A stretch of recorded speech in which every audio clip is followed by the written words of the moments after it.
un apoyo psicológico necesiten un proceso psicoterapéutico así como tal, ¿verdad? Pero una psicoeducación. Hay lugares donde hay escuelas para pacientes, hay países.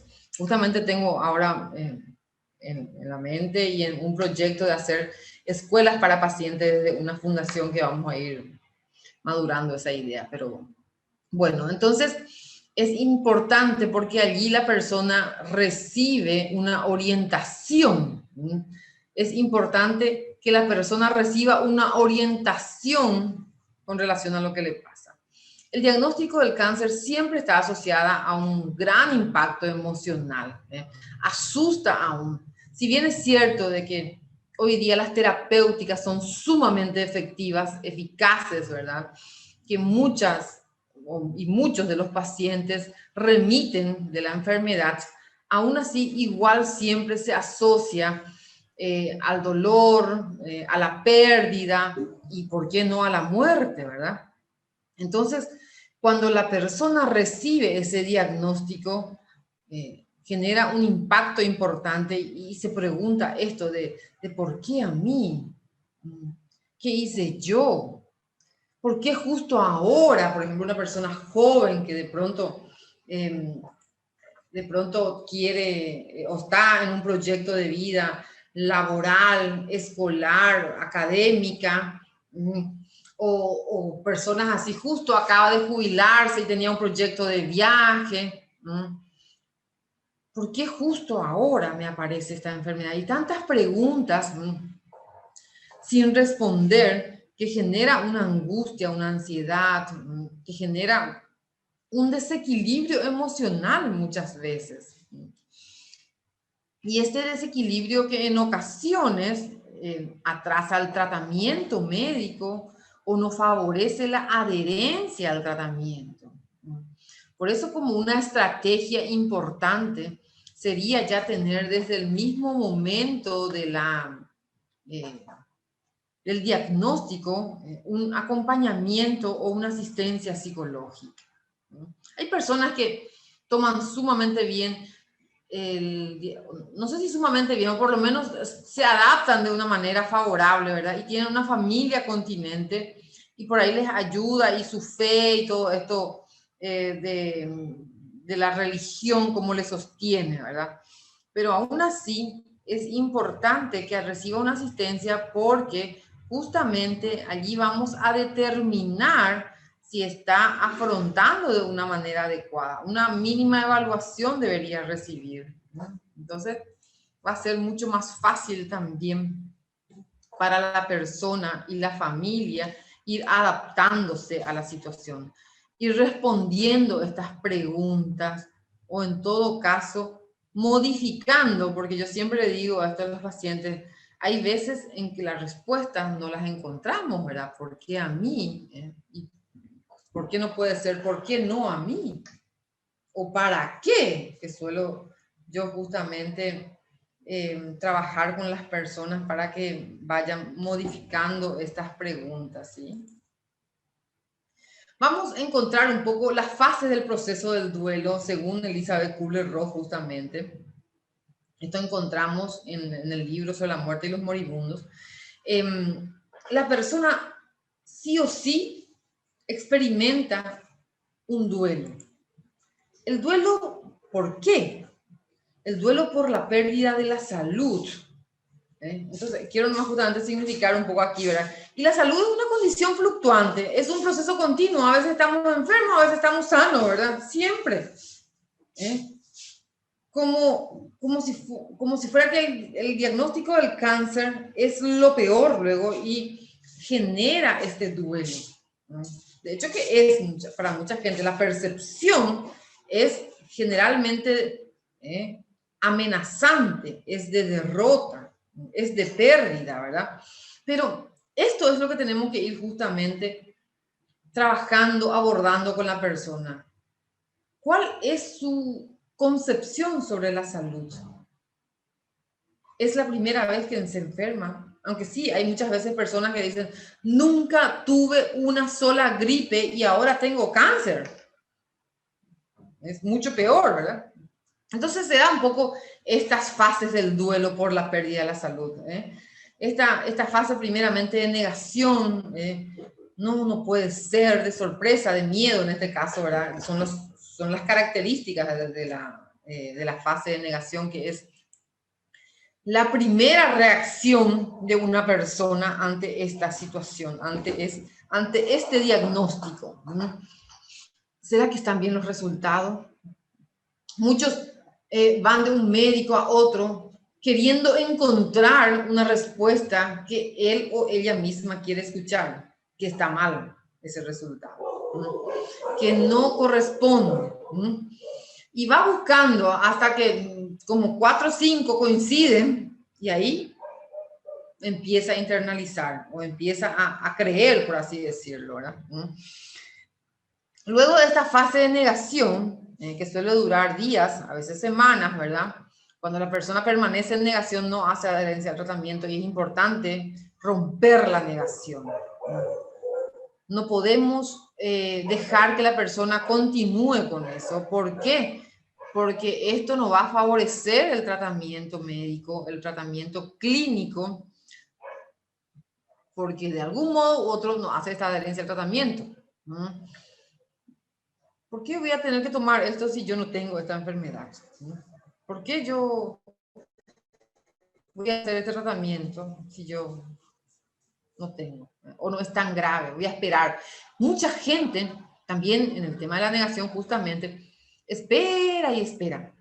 Espera un tiempo y después de 4 o 5 meses, o años incluso, algunos así, tenían, el martes justamente atendía a una señora que ella, el nódulo había sido desde el año pasado e incluso antes de la pandemia.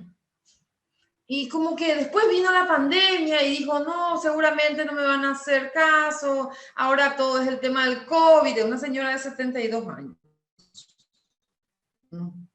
Hace poco empezó el tratamiento, hace 2 meses empezó el tratamiento, se hizo su primera quimio. Yo la vi después de su primera quimio. Pero ya con la tumoración en la mama, con la tumoración mucho más grande, incluso tenía algunas, supuraba y ya se empezó a descomponer, por así decirlo, ¿verdad? Y ella estuvo en esa fase de negación, no quería. No me quiero ir al doctor porque me va a decir que tengo que hacer un tratamiento. No me quería luego ir. Y su hija fue la que descubrió justamente, ¿verdad? La hija como es enfermera, ella también se siente tan mal, ¿verdad? Porque ¿cómo no me percaté esto? Como ella es una persona independiente, autosuficiente, ella nomás siempre se bañaba, ella no se había percatado. Y en algún momento yo he visto algo así medio aquí, pero había sido, ella se estaba poniendo unos trapos, ahí es cuando ella realmente se percató. Se estaba poniendo ya unos trapos aquí para evitar o para limpiar esa, porque se empezó a ulcerar incluso, se empezó a ulcerar esa mama, ¿verdad? Por causa del tumor, y entonces para limpiar ella se ponía un trapo ahí. Ahí recién la hija descubrió. Entonces, ¿cómo es que esta negación verdaderamente hace que se retrase todo ese proceso del tratamiento? Por eso es importante, vuelvo a reiterar, que se rompa esto. Hay que abordar esto. Después de la etapa de la negación, bueno, cierto, esto de la ira, la rabia, la cólera, ¿verdad? Porque a mí, ¿qué hice yo? A veces es la rabia contra el Dios, contra la vida. Está enojado.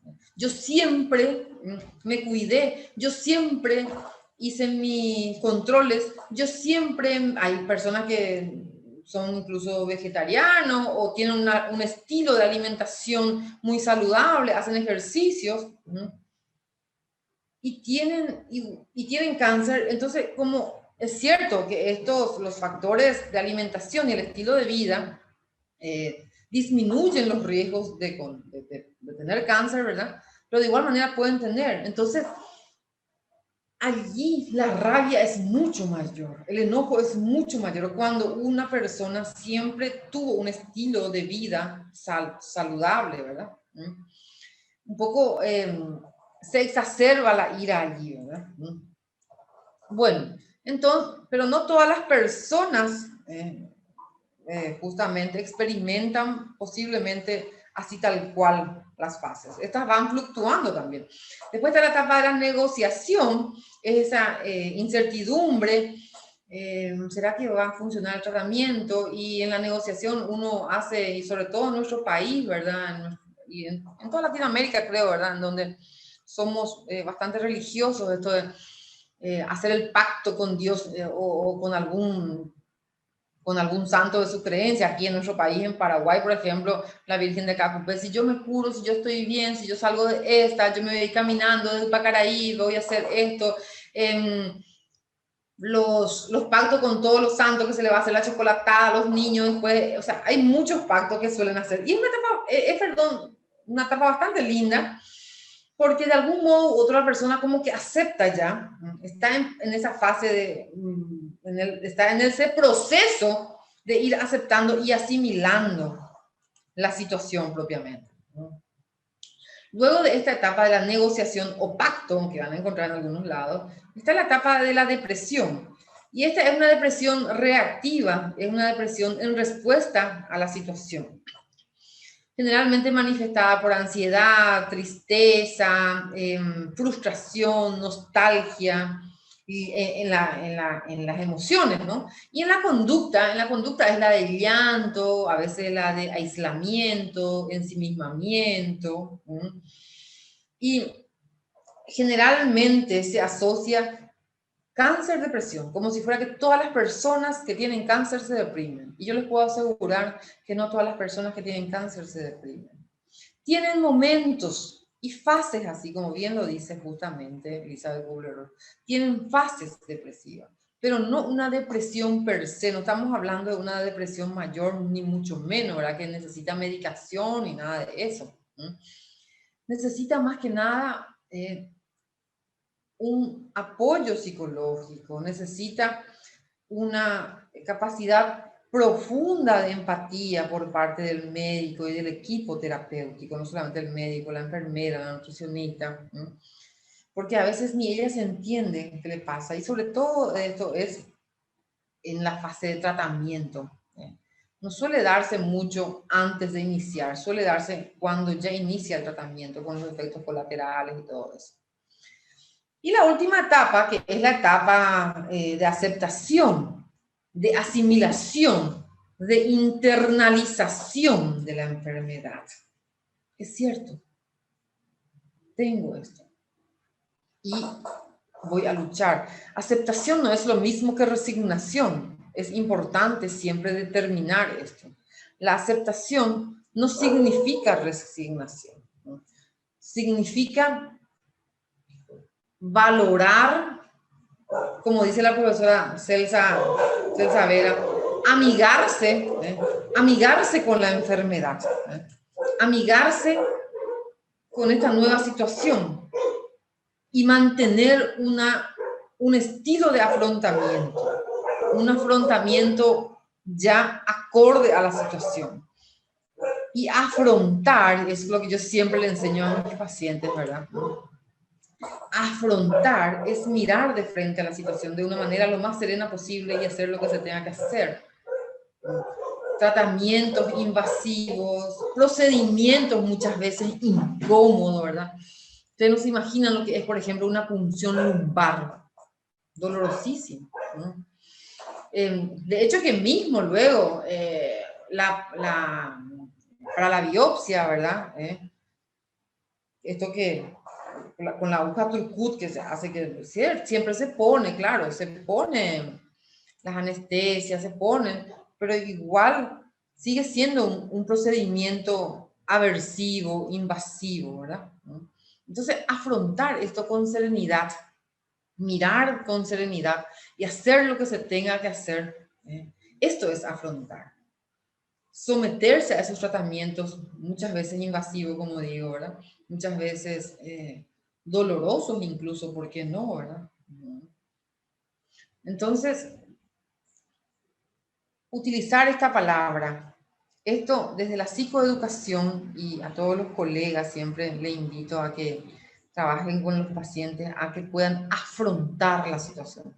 Y no enfrentar, ni luchar, porque eso tiene una connotación nuevamente, como bien dice, lucha y genera ansiedad y todo eso, sino afrontar, frente a, me siento y empiezo a ser partícipe de mi tratamiento de una manera activa y no de una manera pasiva. Hay que cambiar ya el paradigma de que el médico es el centro de atención y el centro de todo, y todos los demás solamente deben acatar las indicaciones, las sugerencias y lo que diga el médico, ¿no? Ahora bien, el enfoque centrado en la persona hoy día, ¿verdad? Está el paciente en el centro y después todos los demás estamos alrededor. La familia, el médico, otros profesionales, ¿verdad? Otros profesionales nutricionistas, kinesiólogos, psicólogos, enfermeros, capellanes, ¿por qué no, verdad? Un guía espiritual. Otros profesionales que le van a ayudar a sobrellevar la enfermedad. La institución, la industria farmacéutica, que deben estar justamente al servicio de esa persona, al servicio de ese ser humano, ¿verdad? Si modificamos la estrategia justamente de centrar a la persona como protagonista, vamos a ayudarlo mucho más. No nos posicionemos los profesionales en el lugar de experto, yo sé todo y solamente lo que yo te digo va a estar bien. Porque hay que hacerle partícipe y hay un poco el paciente, la persona, se va a hacer cargo también de lo que le pasa. Y no va a ser una víctima pasiva del destino, de Dios, de lo que fuera. Sigue siendo esa persona la protagonista. Y reitero esto, la salud es una condición fluctuante, es un continuo. El estado de salud lo determinamos también muchas veces nosotros. Siempre digo que la curación es física, pero la sanación es integral. ¿Cuál es la diferencia entre curación y sanación? La curación tiene que ver justamente, ¿verdad?, con la posiblemente disminución, reducción del tumor o incluso desaparición de la misma, ¿verdad? La curación va a ser que la persona no tenga ya dolor porque la medicación ha sido efectiva, pero realmente esa persona está sana, porque muchas veces justamente lo que sucede es que la persona ya está en remisión, pero en su cabeza sigue tan asustada y sigue teniendo miedo de tener cáncer, sigue teniendo miedo de que vuelva, y sobre todo esto en la etapa de remisión, ¿verdad? En los controles y todo eso. Ya está fuera del tratamiento, pero cualquier cosa asocia al cáncer. Esa es una persona que definitivamente todavía no está sana, todavía no se sanó integralmente, porque permanece el miedo, la incertidumbre, permanece otros síntomas que hacen justamente que la enfermedad persista. Entonces, afrontar un poco es el modelo y la estrategia que debemos ir abordando con el paciente, ¿sí? Y esto, al paciente proactivo. El paciente activo, la actitud proactiva contra la desesperanza, es lo que todos nosotros, los profesionales de salud, tenemos que educar. Psicoeducar. Vamos a ver bastante qué es la psicoeducación. Las personas con cáncer que participan en la lucha por recuperarse en conjunto ojo, por eso justamente decía, en conjunto con el equipo de especialistas que los atiende y que mejora la calidad de vida e incluso aumenta la posibilidad de recuperarse en lugar de ser víctima desesperanzado, indefenso y pasivo de la enfermedad. Ahí está pues, esto que yo decía, afrontar. No se posiciona uno en ese lugar de víctima, no se queda allí. Y sí, y yo no tengo cáncer. El paciente proactivo no se nace, uno se va haciendo. Y creo que ahí está el rol tan importante de nosotros los profesionales de psicología, porque nosotros tenemos que justamente empoderar o lograr que la persona pueda empoderarse de su proceso de tratamiento. Y es una disposición que con la práctica puede convertirse en un estilo de vida, ¿verdad? De la persona. ¿Cómo lo vamos a ir haciendo? Cada uno va a tener sus estrategias, ¿verdad? Cada uno va a tener su modelo psicoterapéutico. Yo trabajo desde el modelo cognitivo-conductual, yo trabajo de la psicoterapia, desde la terapia racional emotiva, donde justamente genero un poco esta detección de ideas irracionales, modificar. Yo siempre le hablo a los pacientes de la actitud, del papel de la actitud. La actitud tiene 3 componentes: cognitivo, así mismo le explico: cognitivo, afectivo, conductual. Si vos pensás que esto es lo peor que te puede pasar, que el cáncer es pérdida, que el cáncer es dolor, que el cáncer es muerte, que el cáncer es algo muy, pero muy negativo, ¿qué te dispara? ¿Cuál es en la afectividad? ¿Cuál es la emoción que te genera?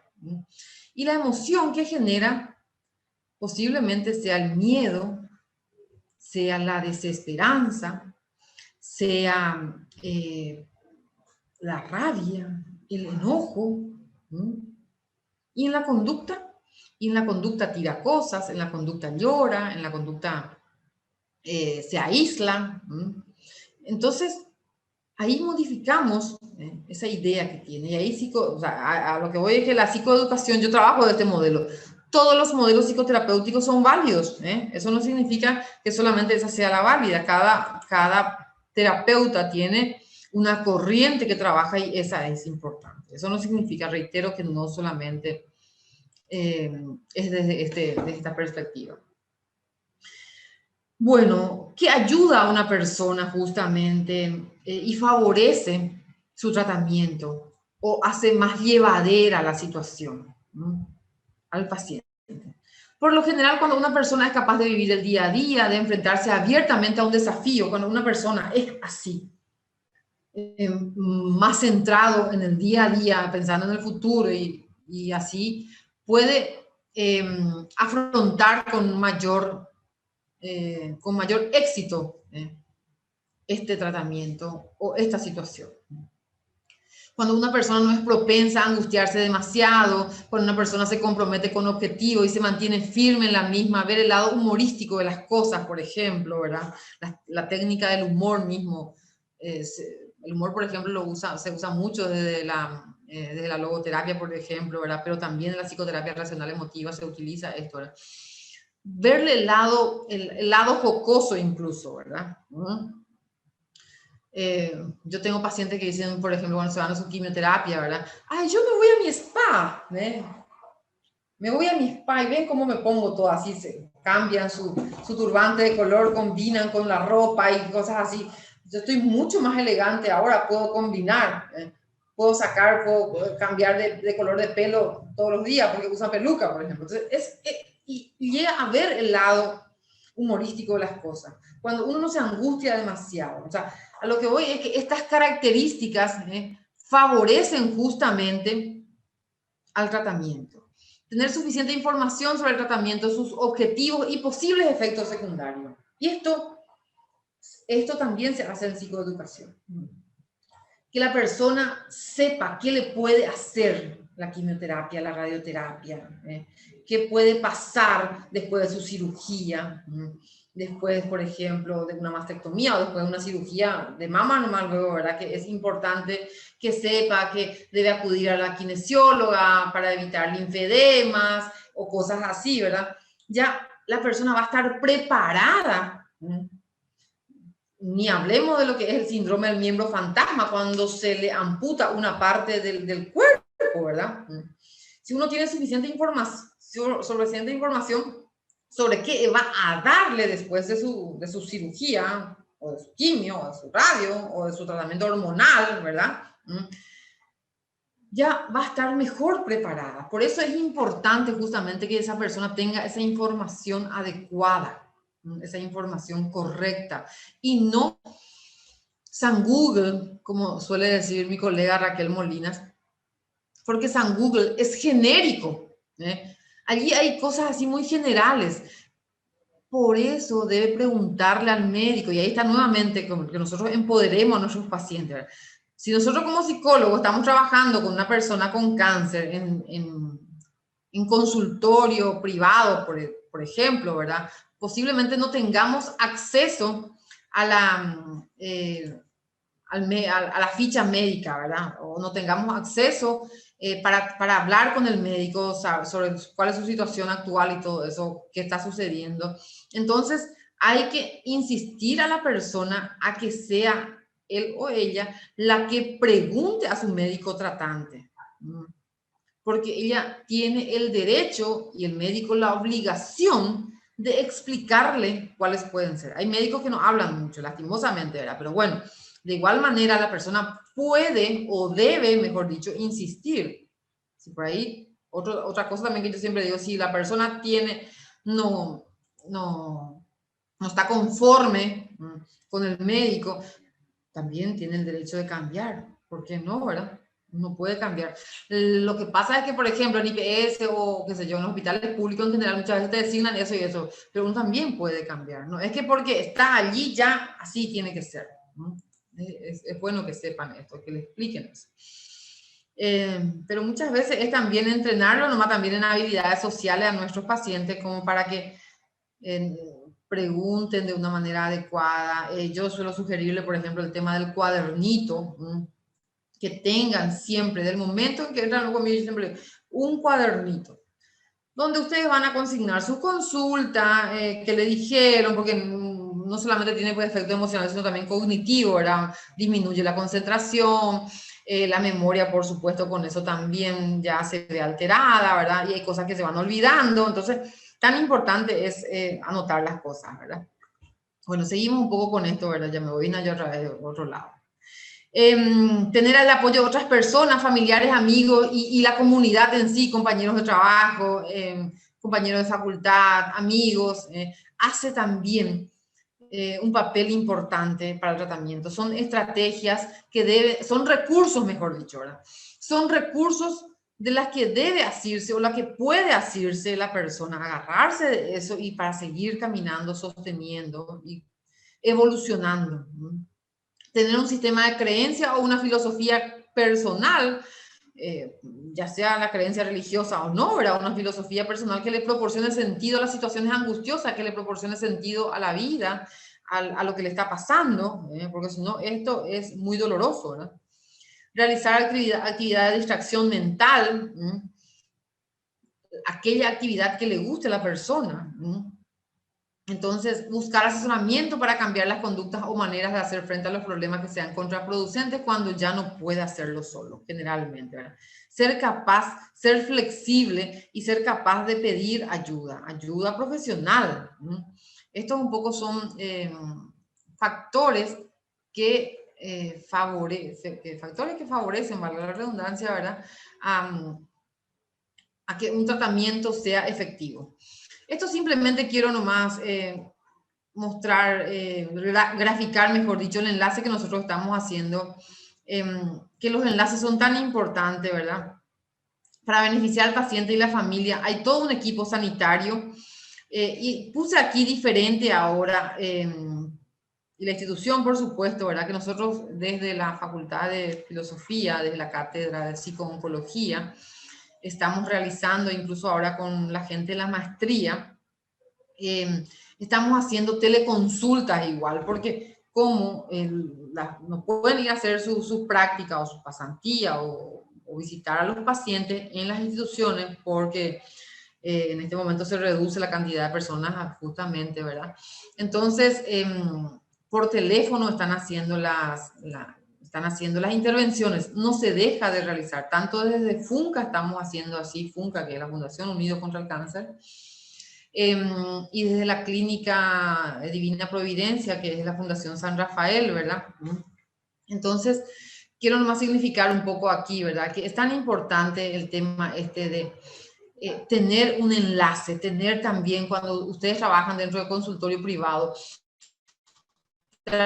también de enlazar con el equipo que le está atendiendo, con el equipo médico, ya sea por mensaje, por teléfono, como para orientar a esa persona de una manera adecuada. Porque, por ejemplo, está, por ejemplo, un paciente en recidiva, está en una fase así que no responde al tratamiento médico, ¿verdad? Que no responde al tratamiento en sí, ¿verdad? Entonces, y uno está trabajando con él o con ella, ¿verdad? Justamente esta esperanza, por así decirlo, de que se cure, de que todo va a estar bien. Entonces, por un lado, va el médico y por otro lado vamos nosotros. Tenemos que ser congruentes, tenemos que trabajar la expectativa del paciente por un lado, pero la realidad por el otro. La realidad es que no tiene ya una chance de curación con esta terapéutica o con este tratamiento, pero hay otra posiblemente. Yo siempre digo que siempre hay algo por hacer. Siempre. De los cuidados paliativos, brindar calidad de vida, incluso al paciente moribundo, ¿verdad? Pero el enlace uno debe tratar de realizar siempre. No trabajemos solo, gente, no trabajemos aislados, porque aislados no podemos crecer y posiblemente no favorecemos mucho también. Reitero esto de que el objetivo terapéutico por ahí van en polos opuestos, ¿verdad? En sentido contrario. Por eso es importante realizar un poco ese enlace. Esto simplemente para graficar, ¿verdad? Las etapas por las que pasa, las reacciones psicológicas. Es un poco, por un lado, la incertidumbre ante el diagnóstico, cuando hay alguna sospecha, cuando se está haciendo los estudios así, más que nada clínicos, auxiliares, ¿verdad? Y después recién se va a esto, perdón, corroborar con la biopsia, porque la biopsia es lo único que corrobora justamente un diagnóstico de cáncer, ¿no? Entonces, esta incertidumbre suele ser muy pesada. Esta incertidumbre está marcada por la ansiedad, por la angustia, está marcada más que nada por la desesperación de qué es lo que va a venir, ¿verdad? Después una crisis posterior al diagnóstico, cuando ya sabe, y ahí es esto de la negación, de la rabia, de la ira, del enojo. Después de esta crisis, ¿verdad? A nivel psicológico, ya empieza, o sea, a nivel también funcional se da el tratamiento, ¿verdad? Después del diagnóstico, por supuesto que uno empieza el tratamiento, ya sea cirugía, quimioterapia, radioterapia, lo que fuese, ¿verdad? Cuando el tumor está un poco más avanzado, generalmente se realiza primero una quimioterapia, se reduce el tamaño del tumor y luego se hace la cirugía. Cuando el tumor es incipiente, se hace ya de entrada la cirugía, por lo general, ¿verdad? Entonces, estas dudas durante el tratamiento, luchar o darse por vencido, estos son los efectos colaterales, lo que muchas veces genera mayor duda, mayor incertidumbre o mayor tristeza incluso. Ahora, en este momento justamente es cuando se sobreviene la depresión, ¿no? O los síntomas depresivos, o el estado depresivo, diría yo, no llamarlo depresión, ¿sí? En la fase de supervivencia, ¿verdad? Que cuando ya remite, después del tratamiento, se remitió la enfermedad o está bien ahora, en la fase de resolución de esperanza de cura suele haber así dos vertientes. Uno que se olvidó luego de todo, que nunca más se fue al médico, ¿verdad? Que es también algo muy negativo, ¿verdad? Porque uno se tiene que hacer sus controles sí o sí. Al inicio, cada 3 meses, después cada 6 meses y luego 3 años, cada un año, ¿verdad? Dependiendo también de cómo vienen los resultados. Y hay otros que, al contrario, ¿verdad? se van cada rato al médico, están ahí con mucha incertidumbre, y eso es justamente lo que decía el tema de la sanación y la curación.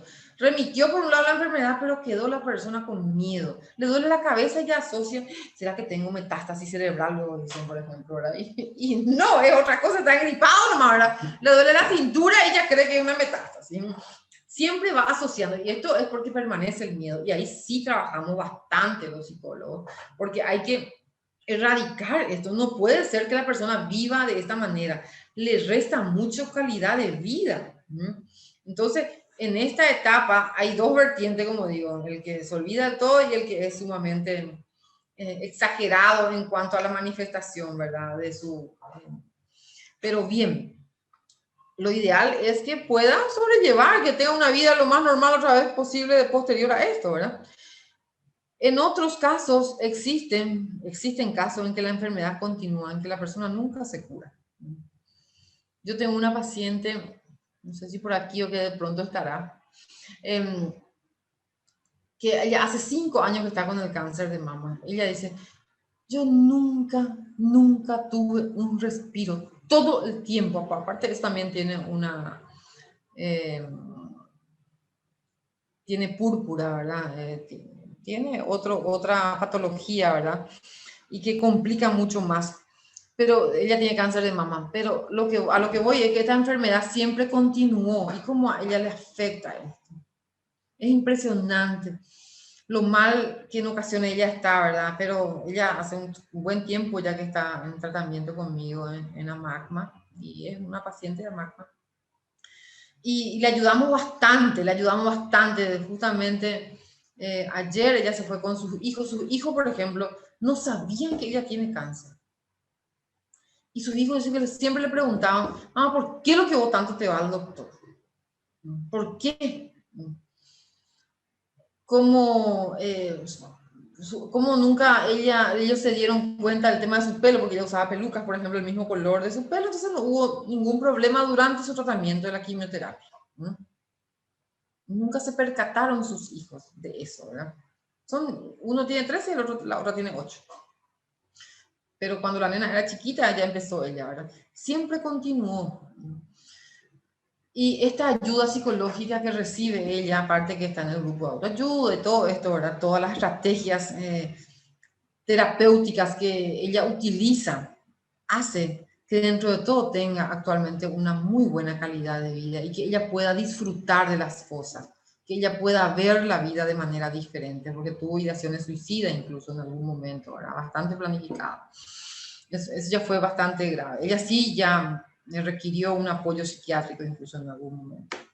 Esto es cuando la enfermedad continúa o cuando reaparece, las recidivas, ¿verdad? Que es bastante también dolorosa, que muchas veces incluso es mucho peor que el propio diagnóstico, ¿verdad?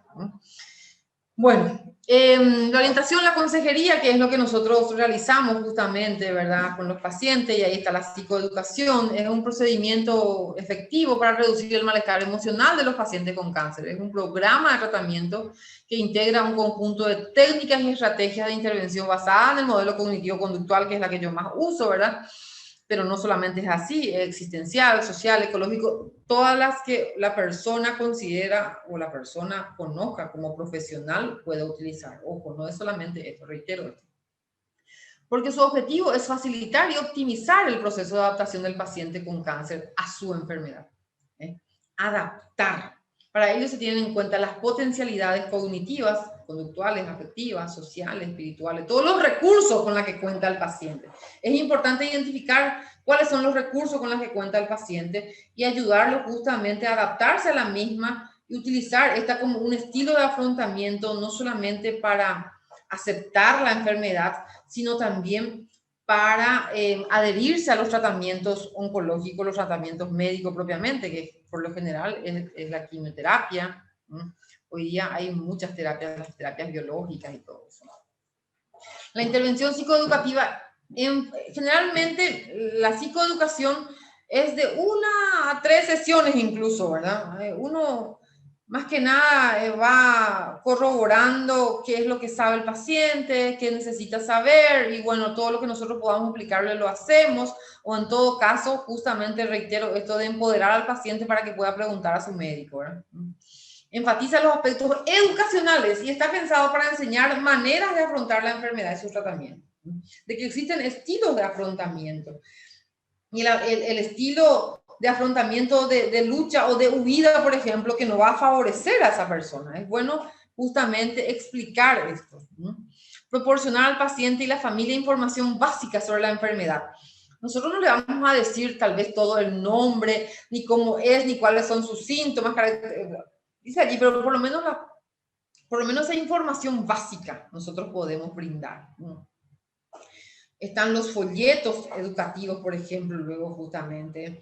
Es importante también esto, adecuar muchas veces a la realidad del paciente, por eso es bueno trabajar en equipo, ¿verdad? Pero brindar una información mínima, que es la quimioterapia. Nosotros podemos decir, mucha gente cree que la radioterapia, por ejemplo, es un estudio, y la radioterapia no es un estudio, es un tratamiento radioactivo que utiliza rayos de cobalto, igual las variantes que pueden ser, ¿verdad? Incluso la braquiterapia para pacientes con cáncer de cuello uterino y todo esto, ¿no? Entonces, mínimamente, no le vamos a dar los detalles porque no es nuestra área, pero nosotros, como psico-oncólogos, tenemos que conocer, manejar ciertos tratamientos médicos, ciertas características de la enfermedad, ¿verdad? Como para explicar mínimamente, porque reduce bastante la ansiedad el conocer lo que va a pasar. Sí, sí genera tristeza, pero reduce la ansiedad. Incluye la enseñanza de estrategias de afrontamiento, habilidades de comunicación y de solución de problemas. Nuevamente está en el modelo basado en el modelo cognitivo-conductual, ¿verdad? Porque la técnica de solución de problemas, de Zurillo, por ejemplo, es la que solemos utilizar bastante. Dirigido y relacionado con la situación de enfermedad, con el objetivo de reducir el sentimiento de indefensión e inadecuación relacionada con la incertidumbre. La psicoeducación también ayuda a las personas a enfrentarse mejor a la situación aversiva y mejorar su estado emocional al aumentar su percepción de control. Esto es que la persona tiene el control de la situación, que la persona puede consigo mismo, que la persona puede afrontar el tratamiento, que no le va a desajustar ni disfuncionar significativamente la vida. Muchas personas creen, yo tengo cáncer, yo ya no puedo más luego trabajar. Y esta es la información. Y hay que ver, la mayoría de las personas pueden trabajar, se hacen su quimioterapia, descansan 1 o 2 días, los efectos colaterales por lo general duran hasta 48 o 72 horas, después ya, dependiendo si la quimioterapia se hace en el hospital día, si generalmente dura 4 a 6 horas u 8, dependiendo de cuál medicación se utiliza, o se tiene que internar. Estas cosas nosotros tenemos que proporcionarle. No es la quimioterapia algo que disfunciona a la persona y que la incapacita propiamente.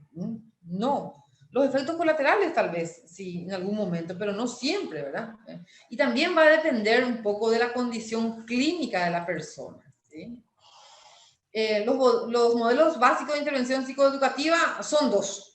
Según justamente el Antonio Cruzado. Dice él, por un lado está centrado en la información, que es más breve, generalmente es de 1 a 2 sesiones, ¿verdad? A 3. Es breve, priorizan la transmisión de información acerca de la enfermedad.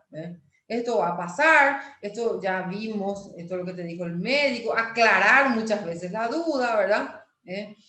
Los síntomas y los síntomas colaterales sobre todo, ¿verdad? Los tratamientos que tienen una eficacia muy limitada con una repercusión clínica escasa al no modificarse actitudes y conducta respecto al afrontamiento de la enfermedad.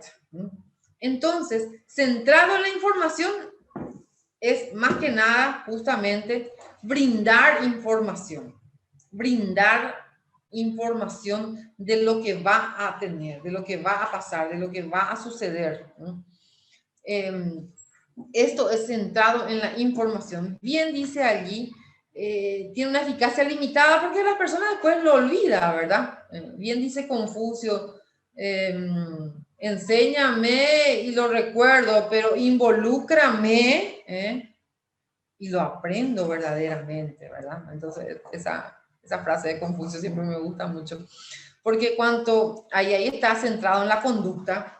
Aquí ya nosotros trabajamos desde el modelo cognitivo-conductual, como les decía, ¿verdad? Desde la terapia racional emotiva, la reestructuración cognitiva, solución de problemas, lo que fuera adecuado, porque son programas un poco más largos. Allí ya le tenemos más tiempo a las personas, por lo menos 5 a 10 sesiones, ¿verdad?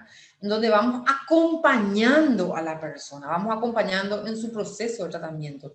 Posiblemente en la cirugía, después de la cirugía en la quimioterapia, la radioterapia, se prioriza un poco el aprendizaje y las prácticas, las estrategias de afrontamiento de la enfermedad, para que no le estrese demasiado, para detectar los pensamientos negativos, manejo de síntomas, como dice, reestructurar los prejuicios acerca de la enfermedad y los efectos colaterales del tratamiento, control de la ansiedad y el estrés, incluye actividades y tareas terapéuticas que complementan la información, que es lo que era centrado en la información, ¿verdad?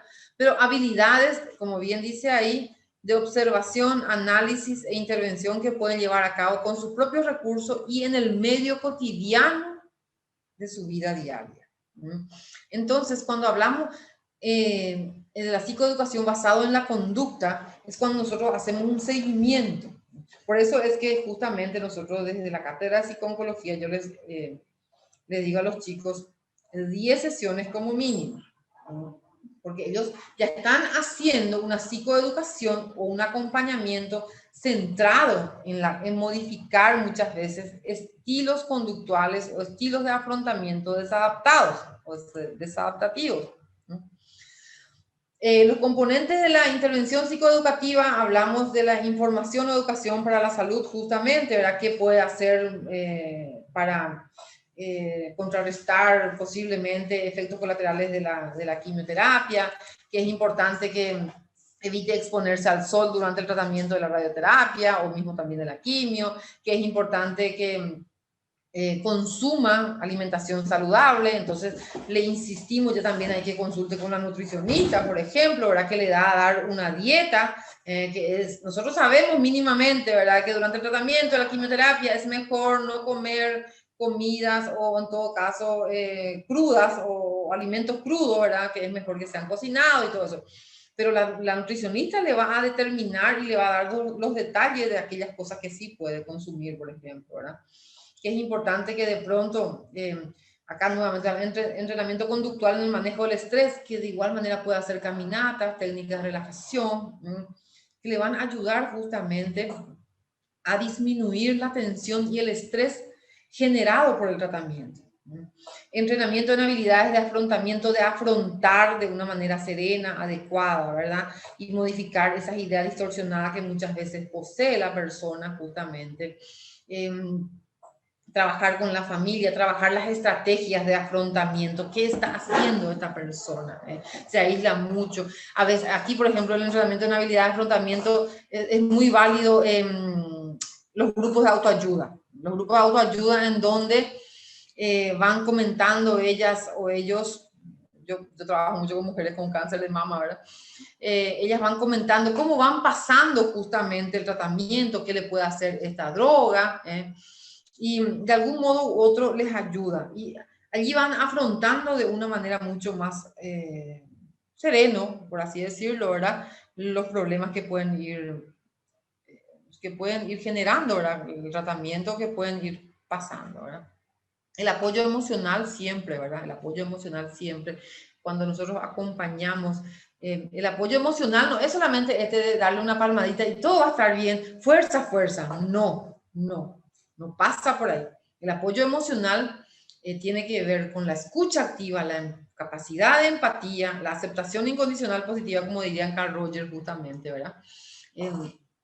Entonces, es un poco indagar los pensamientos, las emociones, trabajar las emociones generadas por esta situación. Muchas veces el miedo a la muerte, muchas veces el miedo a la pérdida de alguna parte del cuerpo, sobre todo, por ejemplo, reitero, cuando hay amputaciones, ¿verdad? Ya sean la mastectomía, histerectomía, cuando se le amputa parte del brazo, de la pierna o lo que fuera, ¿verdad? Entonces, hay que en ese momento acompañar. No es así fuerza, fuerza nomás. No, eso no es apoyo emocional. No termina allí el apoyo emocional. Eso puede hacer una amiga, eso puede hacer la vecina, eso puede hacer otra persona, no nosotros, los psicólogos. Nunca lo hay que decirle, o sea, no hay que nunca, ¿verdad? Evitemos esa palabra fuerza, todo va a estar bien. No sabemos si todo va a estar bien, pero estamos acompañándola. Vamos a estar aquí, pase lo que pase. El ámbito de aplicación de intervención psicoeducativa en el campo de la oncología un poco es la intervención psicoeducativa dirigida a la preparación para la hospitalización y las intervenciones quirúrgicas, que ahí, por ejemplo, se realiza lo que es la psicoprofilaxis quirúrgica. La psicoprofilaxis quirúrgica es la preparación psicológica que se le brinda al paciente, o la evaluación y preparación psicológica que se le brinda al paciente antes de la cirugía, ¿no? Donde de algún modo u otro se va preparando a la persona para la nueva condición, si es que, por ejemplo, va a haber amputaciones, ¿verdad? Se va también identificando si hay miedos, cuáles son esos miedos con relación a la cirugía, ¿verdad? Hay gente que tiene miedo a la anestesia, hay gente que tiene miedo a que no salga bien, hay gente que de pronto su fantasía es que demasiado largo va a ser la recuperación, bueno, y todas esas cosas, ¿verdad? Hay que indagar un poco. Esto es en la psicoprofilaxis quirúrgica. Después, ya tras el diagnóstico, la psicoprofilaxis quirúrgica. Una vez ya diagnosticado, ya se tiene la enfermedad, ¿verdad? Es un poco acompañar a la adaptación de la enfermedad, a la aceptación, porque como hay muchas veces hay, negación, ira, rabia, enojo. Entonces hay que acompañar para que la persona se adapte a la nueva situación, a su nueva condición. Yo siempre digo que el cáncer no es sinónimo no es sinónimo de muerte, ni es una sentencia de muerte. No, al contrario, para mí es una sentencia de vida. Uno valora más, uno vive de manera diferente, uno tiene una percepción de la vida diferente y disfruta más incluso de su vida. Ya no se centra en banalidades. Entonces, el cáncer no es una sentencia de muerte, es una sentencia de vida, de disfrute de la vida. Y esto es cuando se adapta. Claro, si no se adapta, si no se acepta, va a ser un sufrimiento. Y un sufrimiento, como muchos saben aquí, ¿verdad? Es un dolor innecesario. La intervención psicoeducativa también va dirigida al afrontamiento de los tratamientos médicos del cáncer, así como sus efectos secundarios, sobre todo, como decían la quimio y todo eso. En las mujeres, cuando se le cae el pelo, es algo tan, pero tan importante para nosotras, nuestro cabello, ¿verdad? Tal vez para el varón es churrito, así todo peladito, ¿verdad? Pero para la mujer no está acostumbrada a eso, ¿verdad? Hay gente que lo afronta así, sin miedo, sin ningún inconveniente, pero yo les puedo asegurar que a la mayoría de los pacientes le afecta la caída del cabello. La alopecia, para mí, es uno de los miedos más importantes de las mujeres. Por eso justamente nosotros desde AMAGMA trabajamos y brindamos el tema de las pelucas, por ejemplo, ¿verdad? Que impresionante como cuando la mujer viene y se le da su peluca, se va así con un rostro sonriente, así, ay, qué fuerte, qué suerte, qué lindo, así, felices se van, ¿verdad? Y la intervención psicoeducativa en la fase terminal de la enfermedad, que en realidad se hace más apoyo psicológico allí, ¿verdad? Simplemente lo que la psicoeducación puede más que nada brindar información, pero es un poco con relación a los cuidados así cotidianos que el familiar puede hacer, ¿verdad? Con su paciente de cambio de posición, por ejemplo, ¿verdad? De cambio de pañal, para evitar las escaras que deben siempre también cambiarle de posición, como darle la comida y todas esas cosas, un poco lo que se va psicoeducando. ¿Cómo nosotros, o qué nosotros le decimos a nuestros pacientes? ¿Cómo nosotros demostramos que es tan importante el apoyo psicológico? Porque posee muchísimos beneficios. ¿Cuáles son esos beneficios?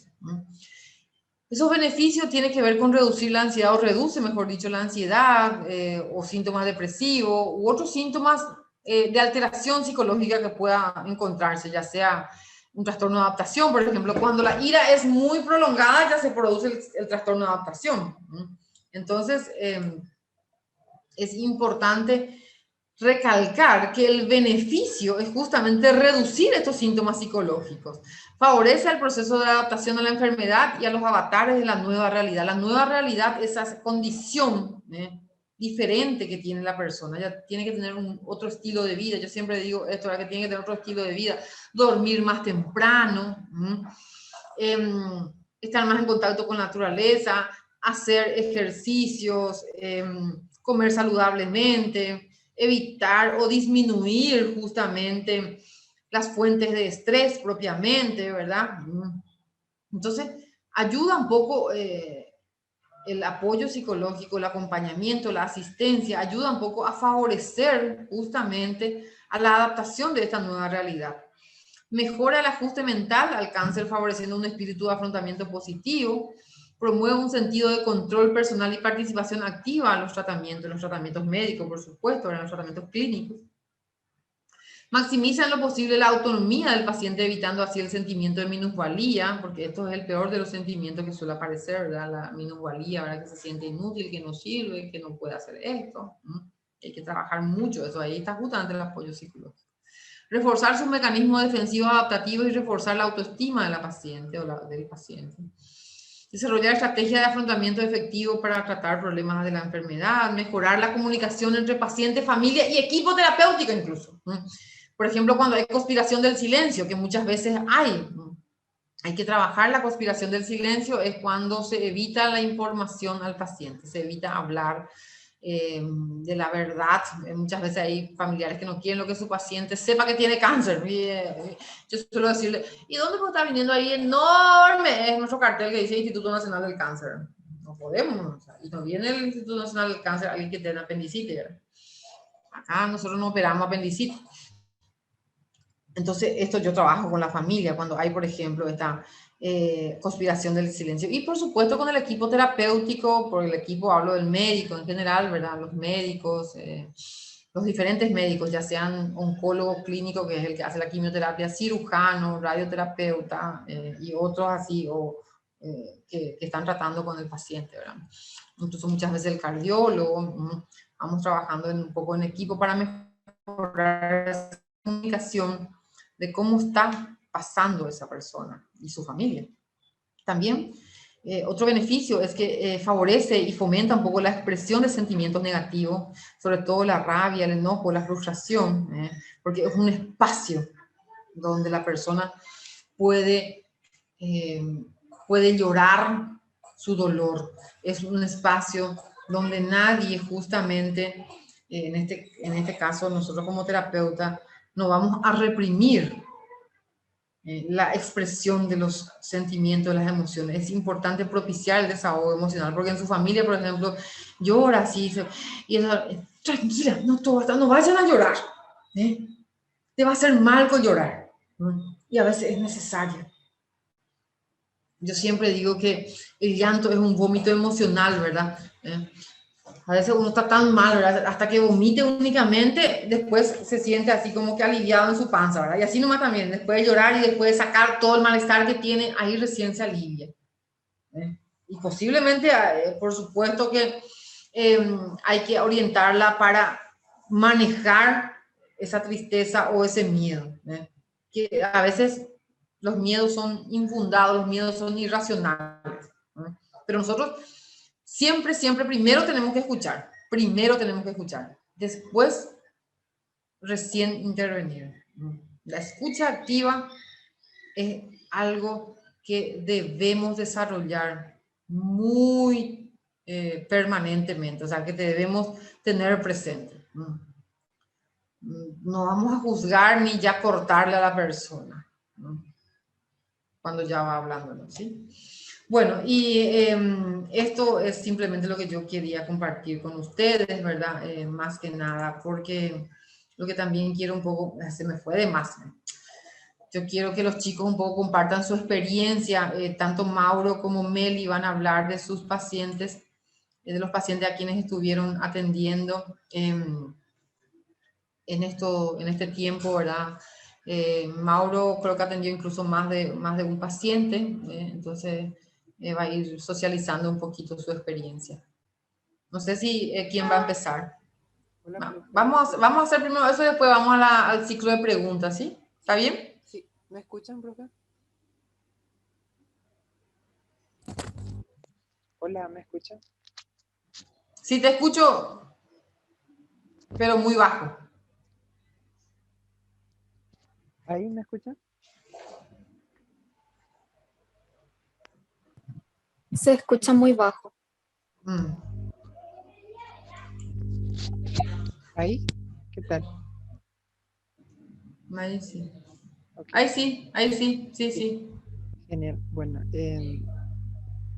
yo quería conversar más, o sea, expresar más bien como, porque para mí todo lo que fue tratar con pacientes oncológicos fue aprender constantemente, aprender de cada uno de ellos, porque la forma en la que afrontaban su situación, su contexto, cada uno era diferente, cada uno era único y aprendía siempre algo particular de cada uno de los pacientes, la forma de afrontar a lo que ellos se aferraban, a lo que ellos creían. Algunos eran su familia, otros eran sus amigos, otros eran recuerdos, otros eran la religión misma, y cada uno de eso le ayudaba muchísimo a ellos.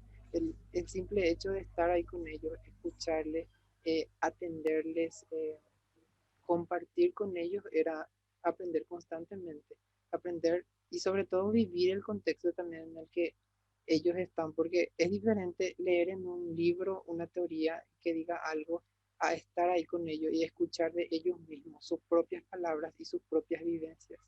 Es, es realmente satisfactorio también el ver que van progresando día a día y a pesar de que tiene tropezones y de que tienen recaídas, muchos de ellos también saben cómo afrontarlo, saben cómo seguir todavía día a día, tienen esa fuerza y esa energía, muchos de ellos.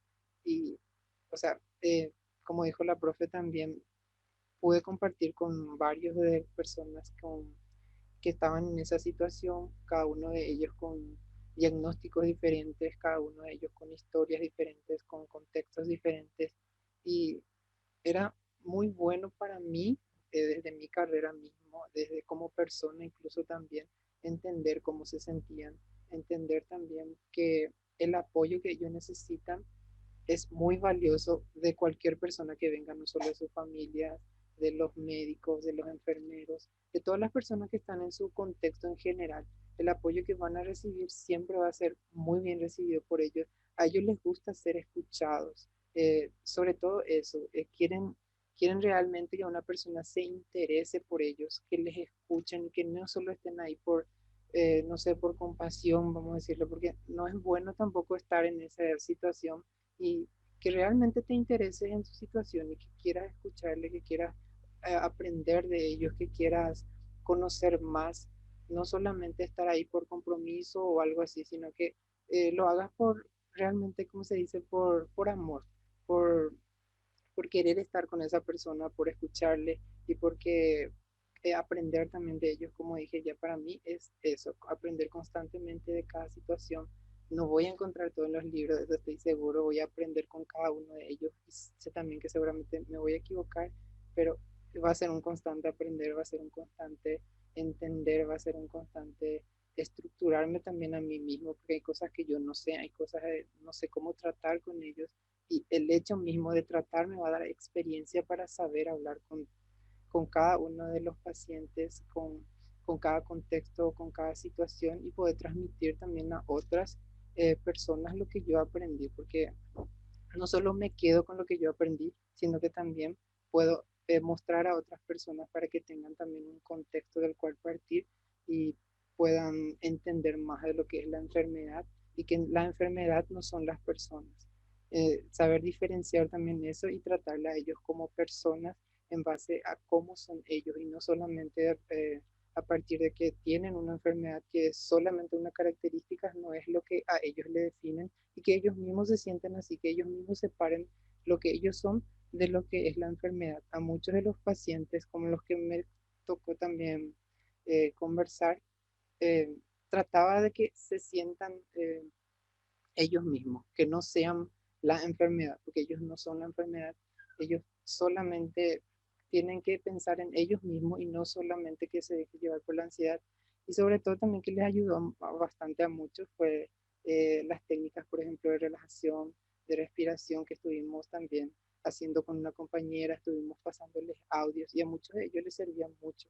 Como mencionó también la profesora, salir a caminar, hacer actividades físicas, conversar con otras personas, el estar constantemente relacionándose con otras personas ayuda muchísimo también en ese contexto para que se puedan sentir acompañados, porque ellos lo que necesitan es apoyo, apoyo real, que ellos necesitan que muchas personas estén con ellos y que sientan realmente ese apoyo sincero de cada persona, independientemente si sea profesional o no, que le brinden realmente la atención y la escucha sincera a cada una de esas personas que lo necesitan.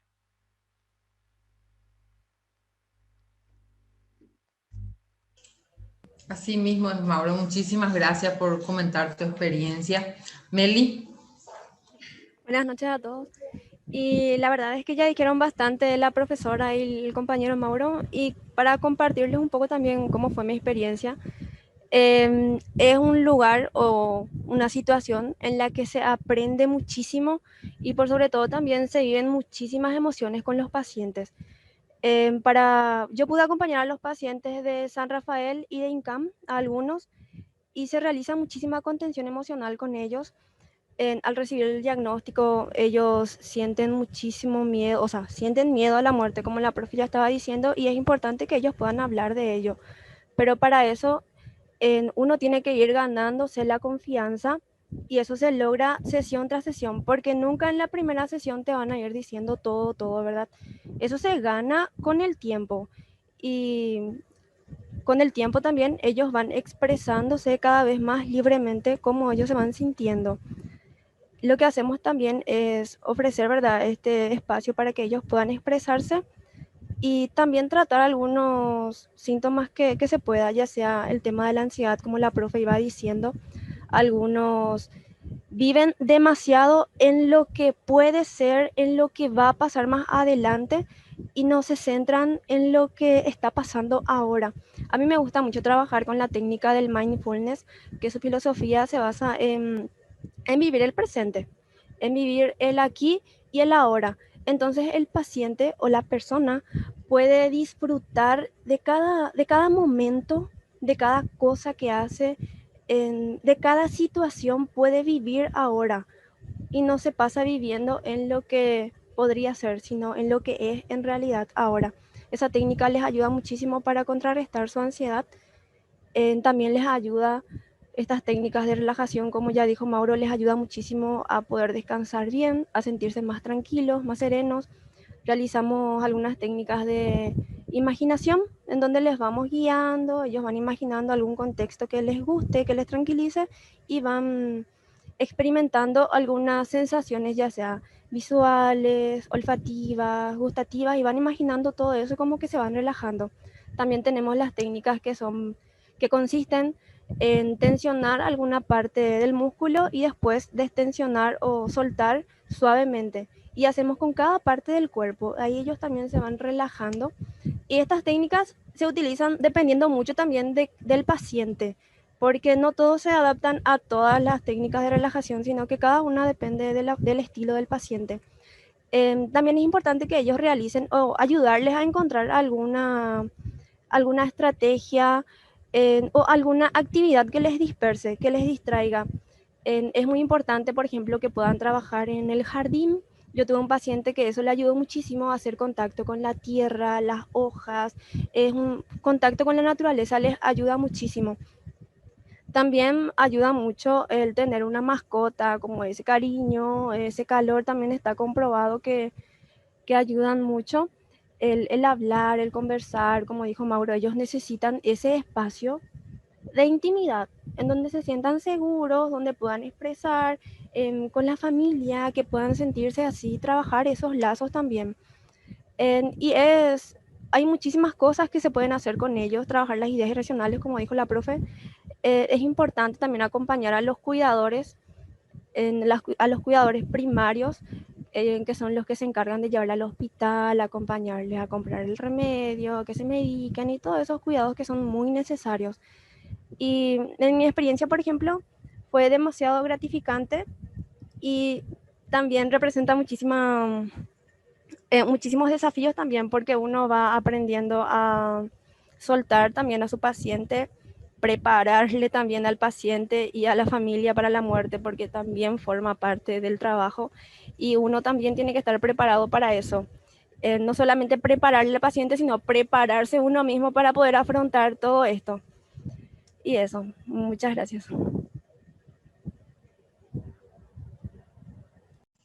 Así mismo, Meli, muchísimas gracias por tu aporte, excelente, excelente. Gracias, Mauro, por su valentía, por expresar esto, porque esto justamente nosotros en nuestra última clase, ¿verdad? Compartiendo un poco cómo ellos se sentían, de cómo es que no solamente aprendieron las técnicas ni a utilizar las técnicas propiamente, sino que también crecieron, como bien dijo Meli, ¿verdad?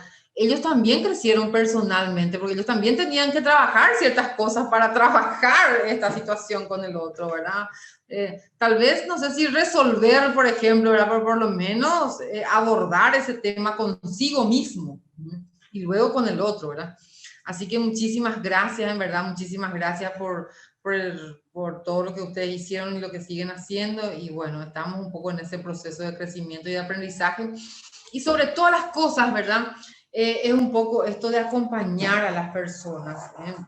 de que no están solos, ¿verdad? Que no necesariamente se quedan con el tratamiento médico, que es un enfoque más bien biologista, que es un enfoque así muy reduccionista, ¿verdad? Porque solamente ve al tumor y al cáncer y el tratamiento de ese y no ver, por ejemplo, que está preocupado por su hijo, por su hija y todo eso que ustedes les ofrecieron justamente diferentes situaciones. También hay, como bien dijo Mauro, hay diferentes tipos de personas, entonces es muy rico todo. Bueno, vamos a las preguntas. Yo encuentro aquí, por ejemplo, Juan Torales dice si puede hacer una pregunta a viva voz, si puede hacer, o sea, puede abrir en algún momento el micrófono y preguntar. Y aquí yo llegué a ver preguntas. No sé si estuvieron Buenas ya noches. anotando. Juan, Hola. ¿sí? No sé si... Sí, te Sí, ¿se escucho. escucha? Te Bueno, escucho. buenas noches antes que nada, profe, y a todos los compañeros. Verdaderamente bastante apasionante el tema. Se nota, profe. Yo te comento, no fui alumno tuyo, pero te digo, profe, por una cuestión de que noto que es una maestra y por sobre todo muy apasionada de lo que es esta área de la psicología. Muy, muy linda, de hecho. ¿Qué pasó? ¿Por qué Ahí me silenciaron. Ahora aquí otra vez, sin querer, seguro fue. Sí, sí, sí, sí. Y profe, y dos consultas nada más. Al principio yo de tu presentación estuve viendo que tenías una bibliografía Sí, al final de tu presentación. Si me sí. podrías volver a mostrar esto. Y la segunda pregunta es, yo me doy cuenta de que de repente los pacientes que son diagnosticados con cáncer, independientemente del tipo de cáncer que sea, quería saber si existe algún trastorno mental en comorbilidad con lo que sería el diagnóstico. O sea, posterior a que la persona haya sido diagnosticada con cáncer, a mí me gustaría saber si desarrollan otro tipo de enfermedades de trastorno mental y cuáles son las más, desde tu experiencia, profe, las más recurrentes, si le podría decir. Bueno, ok, gracias, Juan. Sí, no hay ningún problema. Voy a volver a pasar. Incluso estos materiales yo tengo, ¿verdad? Ahí el manual de psico-oncología en PDF yo tengo. Después counseling y cáncer también, ¿verdad? Sin problema eso. Se pueden ustedes comunicar con la gente de la coordinación y a través de ellos hacer el enlace para pasarles los materiales sin ningún inconveniente. Ahora bien, con relación a la segunda pregunta, ¿verdad? Sí, suele haber comorbilidades mentales en este caso, ¿verdad? Enfermedades mentales asociadas al cáncer.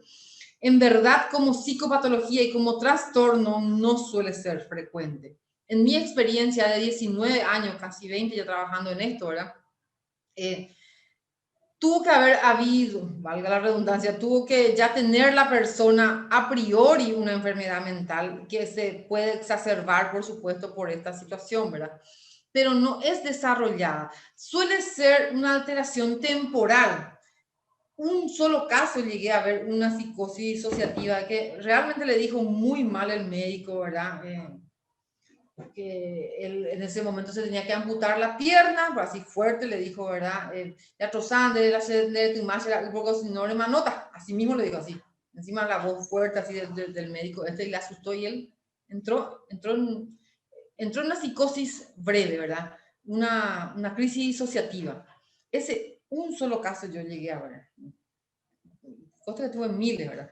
Pero como trastorno propiamente no. Sí son, por supuesto, estados emocionales alterados, por eso hablaba de la depresión reactiva. Lo que más acompaña es un poco la ansiedad, a veces presente como trastorno de pánico, ¿verdad? Esa sensación, con los síntomas de la crisis de pánico suelen presentar, pero no es un trastorno de ansiedad generalizada, yo no lo llamaría así. Está dentro, si vamos a ir a los manuales diagnósticos, ¿verdad? Está dentro de trastorno específico, trastorno de ansiedad específico, ¿verdad? O sea, es una causa específica, en este caso es el tratamiento, por ejemplo, ¿verdad? Es algo relacionado. Después, en otro contexto, en otra situación tal vez no, ¿verdad? Pero así, reitero, como comorbilidad psiquiátrica asociada o psicopatológica propiamente, no es muy frecuente. Eso. Bueno, y ustedes, Kiara, ustedes ya tienen algunas preguntas ya anotaron. O sea, estoy yo mirando. La profe, sí, tengo ya algunas preguntas acá. Sí. Dice, sí, la profe puede mencionarnos algunas sugerencias, estrategias, herramientas para ayudar a la persona a afrontar su situación, dice. Bueno, y esto justamente, ¿verdad? Esto que estuvimos viendo a través de la psicoeducación, primero es bueno identificar cuál es su estilo de afrontamiento. ¿Está huyendo? ¿No quiere hablar del tema? ¿Es una persona que permanentemente se victimiza? Identificar. Y a partir de allí justamente abordar esto, ¿verdad? Que es bueno que pueda conversar al respecto, de que pueda ventilar sus emociones y sus miedos, que así únicamente se le puede ayudar, porque si nosotros no podemos ayudar cuando la persona no se acerca y la persona no dice nada, ¿verdad? Está allí, ¿eh? ¿Cómo podemos acompañar esto? Justamente desde la escucha activa, desde la orientación, desde la psicoeducación, trabajando sus miedos. ¿Cuál es lo que es su miedo? De que se le caiga el pelo, de que vomite permanentemente, de que vaya a morir. ¿Y quién le hace pensar que realmente va a morir? Y ahí se trabaja desde la reestructuración cognitiva, ¿verdad? O desde el modelo, cada uno va a trabajar desde su modelo terapéutico, reitero, ¿verdad? Pero trabajando los miedos, trabajando la incertidumbre que le genera ansiedad, las causas de la misma, así uno va a ir acompañando a la persona para que pueda ser más llevadera la situación, ¿sí? Otra pregunta, Cami. Otra pregunta dice, ¿cómo puedo ayudar a quienes padecen esta enfermedad? ¿Hablar del tema les ayuda o no? Mi hermana mayor ocultó que tenía cáncer y decidió no seguir tratamiento y al fallecer nos enteramos que era por cáncer y en este caso, ¿cómo podemos ayudar si detectamos que alguien padece una enfermedad y ayudar a buscar y aceptar el tratamiento y ese miedo a hacerlo, dice?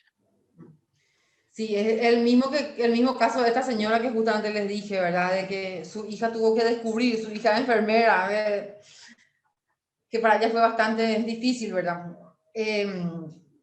Cuando nosotros percibimos, hay siempre alguna señal hay de que algo pasa con nuestro ser querido, sobre todo si vive con nosotros, ¿verdad? Una persona muy querida, ¿verdad? Yo sé que yo te veo diferente, ¿qué anda pasando? Hay que hablar. Cuando no dice luego nada, o cuando uno sabe por lo menos, ¿verdad? Si se fue al médico y le salieron malos resultados, ¿qué fue lo que pasó? Vamos a hablar. No, pero yo no quiero porque salió mal.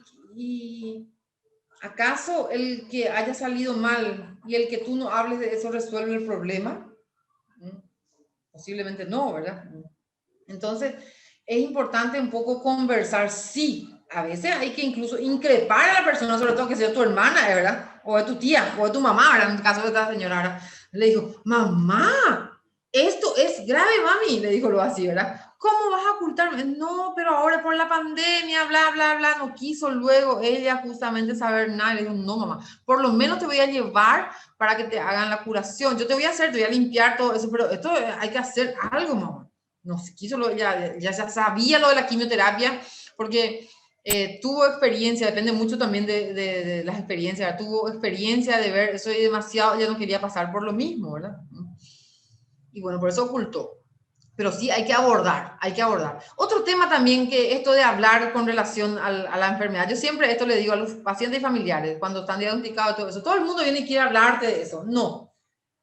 No, hay que escoger así un grupo y con ellos hablar de todo un modo, ¿verdad? Pero no permanentemente ahí traer a colación, ¿verdad? La situación de enfermedad. En la familia, por ejemplo, yo suelo decir, reúnanse una vez por semana, un jueves a la noche, coman pizza y ahí hablen de los sentimientos, de sus emociones, de cómo están sobrellevando la enfermedad. ¿Vos no? También esto de ocultar, esto de no hablar del tema, tampoco es favorable. Ni hablar demasiado, ni tampoco no hablar, ¿verdad? Entonces, generar un momento, un espacio específico, porque quiera la mamá que está mal porque su hijo está así, quiere expresar, los hermanos también, entre todo ahí se ponen a llorar, se ponen a consolarse mutuamente, eso es bueno, no es de todo lo de, ¿y cómo amaneciste? Normal, nomás salúdale a la persona con cáncer. ¿Cómo? No, te digo luego gusto y te dicen luego, no quiero lo que me digan, ella ya, la persona no se quiere sentir, no quiere que la gente le sienta lástima. Las personas con cáncer no quieren ser víctimas más. Atiendan mucho esto realmente, porque duele demasiado a las personas. Entonces, todo el día, hola, ¿qué tal, fulana? ¿Cómo estás? ¿Qué tal te fue? Así hasta ahí, ¿verdad? No es así como con una sensación o avasallar esto. ¿Y cómo te fue? ¿Y qué te dijo el doctor? ¿Y cómo te está yendo ahora? ¿Tu quimioterapia no te hizo esto? ¿Verdad? ¿Y qué vos estás comiendo? ¿Y qué querés comer? Preguntarle normal nomás. ¿Qué te gustaría comer? ¿Qué es necesario que vos comas? Y en todo caso, si en la familia nuevamente se reúnen y un poco esto de planificar las comidas, planificar un poco el tema del descanso y todo eso, evitar situaciones de mucho estrés y compañía, ¿verdad? Y sobre todo en la quimioterapia, ¿verdad? Cuando el paciente no tiene que tener demasiado contacto con las personas porque están bajas pues sus defensas posiblemente, ¿verdad? Y se puedan enfermar. Es bueno las personas que se aíslen un poquito más y más en esta situación de pandemia, ¿verdad? Evitar de ser posible contraer la enfermedad, ¿verdad? Hay pacientes que tuvieron cáncer, que tuvieron COVID, ¿verdad? Pero el cuidado, de todo eso hablar en las reuniones justamente, de las cuestiones prácticas mismas, ¿verdad? ¿Ok? Después, ¿qué más, Cami? Dice otro, buenas noches. En este modelo de intervención es utilizado o sirve para psico-oncología pediátrica. Desde ya, felicitaciones a la profe y excelente. Muchísimas gracias. Bueno, en verdad yo no trabajo mucho en pediatría. He hecho algunas intervenciones porque en el INCAM por lo menos no hay una psicóloga exclusivamente de pediatría, ¿verdad? Si hay un modelo psicoterapéutico, creo que hay para o sea, modelo cognitivo-conductual se trabaja en niños también, sobre todo el mindfulness y todo esto sirve mucho para trabajar con niños y con niños más grandes incluso. Pero posiblemente los terapeutas infantiles, o sea, los terapeutas pediátricos, ¿verdad? Tienen un abordaje diferente y lo utilicen. Yo siempre digo esto, este es el modelo que yo uso, pero no significa que el modelo existencial, que el modelo humanista, que también uso, ¿verdad? Uso mucho yo, Carl Roger, la técnica centrada en la persona, o sea, los reflejos y todo eso, ¿verdad? Y otros modelos no sirvan. Siempre cada modelo se adapta nomás justamente a las necesidades de las personas, ¿verdad? Se evalúa cuáles son las necesidades y a partir de ahí se interviene desde cualquier modelo. Honestamente, reitero, no tengo experiencia con niños así de manera permanente, pero seguramente si es que hay un modelo para trabajar con niños también, porque se trabaja siempre con la familia. El niño pues siempre se trabaja sí o sí con la mamá y el papá, ¿verdad? Y ahí se trabaja seguramente la psicoeducación desde este modelo es tan importante, pues yo he trabajado mucho con los padres sobre todo, ¿verdad? Esto de que para evitar el encarnizamiento terapéutico. Muchos padres no aceptan de que ya no le hagan la quimio, de que ya no le hagan el tratamiento y que su chico va a fallecer. Entonces yo trabajo más que nada ahí con los padres, lo que he trabajado, ayudarle a ese proceso de aceptación, que es lo más doloroso. Realmente, para los padres saber que va a perder a su hijo es muy difícil, ¿verdad? Buenas noches, profe, ¿cómo está? Buenas noches, ¿qué tal? ¿Cómo estás, Doyi? ¿Todo bien? Pero muy bien. Soy de Encarnación. Ah, qué bueno, un placer. Yo pertenezco, soy docente y también pertenezco a una asociación de ayuda a niños con cáncer. Y eso estaba preguntando, queriendo saber si ustedes trabajan con niños, porque ese es nuestro problema, que nosotros acá en el departamento de Itapúa no tenemos ayuda, ¿verdad? La parte psicológica, porque también se van la mayoría o casi todos los niños se van allá en el Acostañú. Ajá. Y generalmente lo que nosotros hacemos es trabajar con la municipalidad, buscamos algún psicólogo que trabaje, que vivan en esos distritos para que nos ayuden, porque el problema son ya con los padres que no quieren afrontar, la aceptación es el problema. Claro, y cuando sí. se van a Asunción, ¿verdad? Uno de los padres se van con el niño o la niña y el otro queda. La mayoría son también madres solteras, ¿dónde quedan los otros niños? Es nuestra problemática que tenemos aquí en el departamento de Itapúa, ¿verdad? Y que contamos con 34 niños aproximadamente en todo el departamento de Itapúa con cáncer. A partir de 9 meses a 14 años tenemos. Yo voy a dejar un poco mi correo, Doyi, para que me escriban. Ahora mismo voy a escribir mi correo. Me gustaría, porque nosotros estamos... yo conozco a la gente de Lazos del Sur, por ejemplo, ahí, ¿verdad? Pero Lazos del Sur, profe, son gente mayores. Sí, no trabajan con niños. Todo es niños. para mayores. Nosotros estamos con niños. Nosotros estamos ahora aglomerando, estamos formando una red justamente de psicólogos que trabajan con pacientes oncológicos y por ahí un poco todos estos webinars, todo este enlace que vamos haciendo justamente nos ayuda a cortar distancia y sobre todo a conocernos. Me encanta esto que comentás, ¿verdad? Para poder ayudar también y establecer conexiones. Yo actualmente soy la presidenta de la Asociación Paraguaya de Medicina y Cuidados Paliativos, entonces estamos queriendo hacer trabajo justamente desde las comunidades con los médicos, enfermeras, psicólogos para orientar. Vamos a armar equipos de trabajo de la asociación para orientar a esas personas que no tienen una formación, evidentemente, ¿verdad? Pero que nos remitan el caso. Vamos a hacer reuniones quincenales seguramente, vía Zoom también, ¿verdad? Y orientar en todos los ámbitos, médico, kinesiólogo, tenemos enfermera, psicólogos, ¿verdad? Entonces, me gustaría un poco que me escriba, ahí pasé mi... Entonces, dale, profe, porque me encantaría, trabajar. porque nosotros estamos trabajando y con este tema de la pandemia se nos cortó porque hacíamos semanalmente también nuestras reuniones, los apoyos, le ayudamos económicamente, con medicamentos, pero la parte psicológica, por ejemplo, cuesta mucho. Sinceramente, teníamos problemas con algunos padres que ya no querían hacer el tratamiento, teníamos que hablar con los doctores allá, con las doctoras allá de Asunción de la Costañú, ¿verdad? Para que nos den un apoyo también allá. Y cuesta mucho con la parte de niños, sinceramente. Sí, cuesta mucho más. Tenemos más falencia luego en niños, lastimosa. Ya luego con adultos tenemos falencia y con niños ni hablemos, ¿verdad? En formación al menos luego todavía, ¿verdad? Sí. Gracias, Doyi, por compartir. Gracias. Profe, espectacular la clase. Sí, de otra pregunta, Cami. Vamos a ir para... Otra pregunta dice, gracias por este tema. Soy una persona que pasó por el cáncer de mi mamá, que ya no está, y ahora por el cáncer de mi hermano. Y tener este enfoque me hubiera ayudado muchísimo. Ahora cuando tengo algún síntoma, ya creo que puede ser de eso mismo. Sí, justamente, ok, así es. Bueno, entonces ya saben, acá en Paraguay... En Paraguay tenemos, o sea, en Asunción, mejor dicho, ¿verdad? Ahora incluso, ya saben, FUNCA, ustedes pueden acudir a FUNCA, que es Fundación Unida contra el Cáncer. Se tienen el apoyo psicológico, hay profesionales que están entrenados, ¿verdad?, para brindar este apoyo psicológico. Así que acudan, pregunten, reciban, o sea, reciban el apoyo psicológico, la asistencia, y que les va a ayudar muchísimo. Y no solamente es para el paciente, que muchas veces el paciente se niega, ¿verdad?, pero para la familia, para saber un poco cómo ayudarle, justamente como decía una de las, cómo ayudarle, ¿verdad? Cómo ayudarle le vamos a justamente orientar, ¿sí?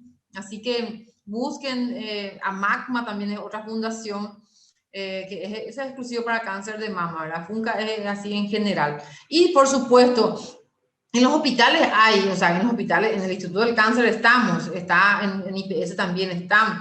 En el San Pablo no está inserta una psicóloga en el área de oncología propiamente, pero ahí en psicología también puede. O sea, lo que voy es que busquen siempre una asistencia psicológica que les va a ayudar muchísimo, muchísimo, ¿sí?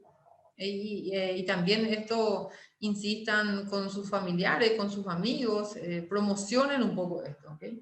Natalia, por ejemplo, acá justamente decía Doji, Natalia Jara es una payo sonrisa, ella justamente se formó en cuidados paliativos también, una excelente profesional, y ellos trabajan mucho con niños, así que por ahí vamos a ir haciendo un poco más enlaces y agradezco tanto yo esta oportunidad, por ejemplo, en este caso al colectivo de psicología UNA, ¿verdad? Porque vamos conociendo gente, vamos generando redes, esto justamente, redes entre instituciones profesionales y nosotros, y vamos aportando a la sociedad y contribuyendo a la calidad de vida de muchos seres humanos, ¿verdad? De muchas personas, de muchas familias.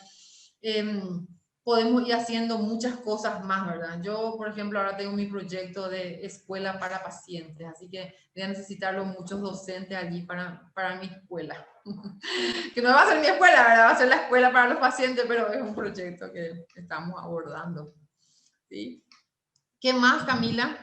Buenas noches, Gladys. Buenas noches, mi querida Goya, un placer escucharte. Un placer escucharte también a ti, Gladys, y mira, admiro muchísimo el trabajo que haces. Mira, las órdenes desde la CENADIS, queremos contar también contigo para una charla para las colegas, y nosotros trabajamos, vos sabés, con personas con discapacidad, que también es muy complejo, y también hay casos de cáncer. Y quisiéramos contar contigo, Gladys, y me encanta eso que decís, articular trabajo con las instituciones, yo creo que es lo mejor que podemos hacer por todos nuestros seres humanos. Eso engrandece mucho nuestra profesión. Mira, te felicito, Gladys, felicito a los organizadores por este emprendimiento, y quisiera contactar contigo realmente, Gladys. Mira, un orgullo como profesional, como persona, así que estaremos en contacto. Muy interesante y excelente la charla. Muchas gracias. Gracias a ti, Goya, un placer. Profe, yo tengo una consulta. Sí, Luján. ¿Qué tal, profe? Muy buena, en serio, la ponencia. Con respecto a los pacientes que ya están en tratamiento, están como en proceso de aceptación, ¿verdad? ¿Cómo lo toman? No sé si usted tiene alguna información del medio, o sea, cómo la sociedad influye, digamos, también, si se los estigmatiza o se les... O sea, eso también seguramente influye a la hora de, no sé, de tomar mejor el tratamiento, ¿verdad? ¿O no? Porque seguramente que muchos Sí, así como totalmente. que tienen vergüenza o no sé. Eso mismo, así mismo es, Luján. Vos sabés que es tal cual lo que estás mencionando. Por eso yo cuando hago estas charlas de concientización, y reitero esto, ¿verdad? Que les digo, no, por favor no le victimicen a la persona, porque ya tiene suficiente carga, por así decirlo, como para que nuevamente, ay, todo el mundo le mire así como cuando está con su turbante. Con esa mirada, con ese asombro, ¿verdad? Y eso, por supuesto que afecta, desde luego que afecta. Entonces, normal. Yo eso le suelo decir cuando trabajo, cuando doy estas charlas en las empresas, por ejemplo, si tu compañera de trabajo tiene, no estés ahí tratándole como si fuera una inútil que no sirve para nada y que ella no puede ya hacer nada, ¿verdad? No. siempre denle alguna actividad, siempre acorde a la capacidad que tiene. Muchas personas siguen siendo funcionales, ¿verdad? Entonces es muy importante evitar esto, ¿verdad? Y mucho menos de estigmatizar, ¿verdad? No se va, el cáncer, para empezar, no se contagia, ¿verdad? No pasa por ahí, ¿verdad? Hay gente, incluso, es cierto también eso, hay gente, lastimosamente la ignorancia, ¿verdad? Es tan grande a veces que la gente cree que se puede contagiar o que le puede hacer daño, por ejemplo, ¿verdad? Y no, ¿verdad? En absoluto. Y eso se trabaja desde estas pequeñas charlitas así de 10, 15 minutos en tu lugar de trabajo, en la escuela, por ejemplo, ¿verdad? Con los chicos mismos, ¿verdad? Los chicos creo que son los que más rápido, más fácilmente aceptan, ¿verdad? Las mamás, por ejemplo, ¿verdad? Que yo suelo decir esto, ¿verdad? La otra mamá cuando me mira, ¿será que ya tiene su cáncer? Y le dice, y yo te puedo ayudar en esto, yo te puedo hacer esto.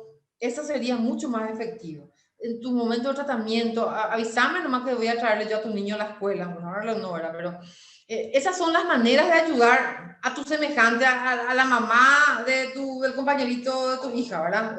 Ese tipo de cosas son las estrategias que favorecen mucho a la adaptación justamente a la enfermedad y esto de no estigmatizar. Bueno. Gracias, Ok. profe. Una última pregunta, dice Ay, profe. Armando ya pasó el link y todo eso para que ahí se puedan unir ustedes cualquier cosa que quieran saber, ¿sí? Cami, ¿qué más? Cami, todo excelente, muchas gracias. La verdad que les agradezco muchísimo, les agradezco mucho a cada uno de ustedes.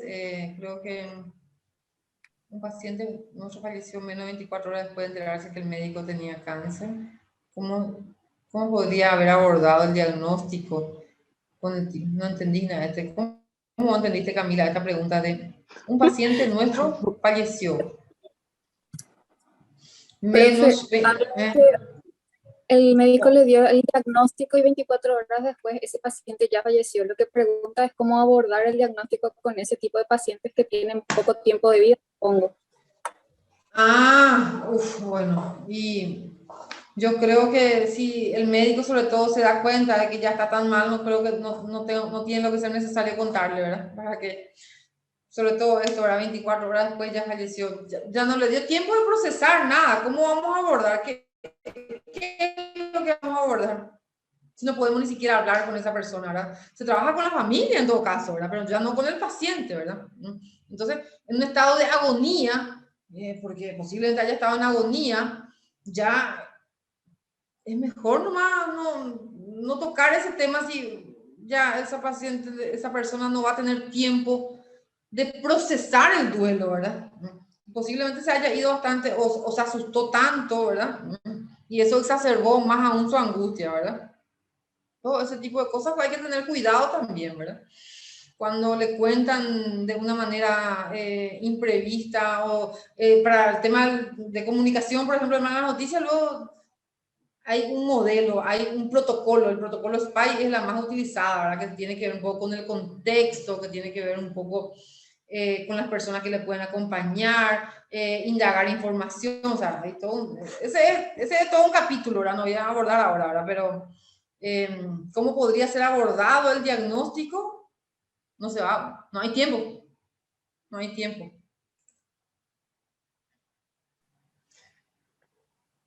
Creo que ya no hay más preguntas. No sé si alguien más quiere hablar. No hay preguntas, pero quiero robar unos minutos a la profe. Si se puede todavía. Armando, profe. un placer, Armando. No, Sí. para mí sí que es un placer. Primero que nada, darte las gracias a vos, también a Mauro, también a Meli, que son de la especialidad de clínica de la Universidad Nacional y que también hoy estuvieron contando su experiencia. Creo que me aprovecho también de paso para decirte felicidades, pues, profe, en la quincena de marzo creo que asumiste la presidencia, como mencionaste hace rato, ¿verdad? De la Asociación Paraguaya de Medicina y Cuidados Paliativos.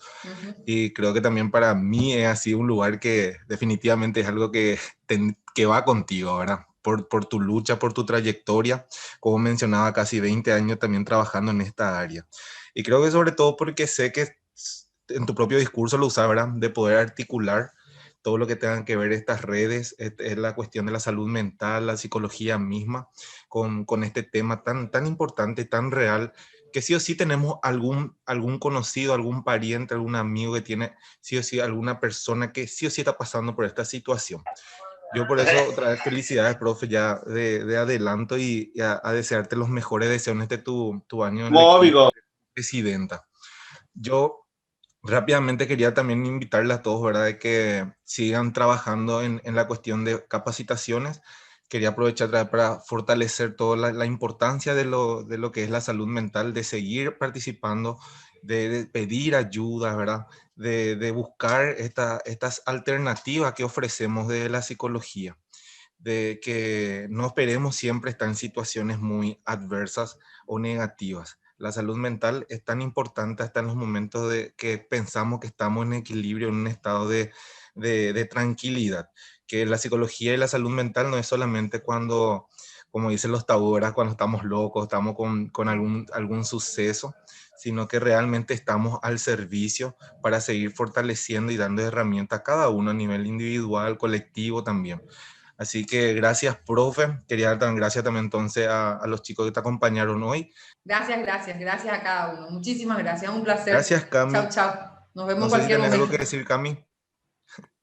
Creo que ya está, ya Bueno. Ya se despidió también la profe. Y Dale.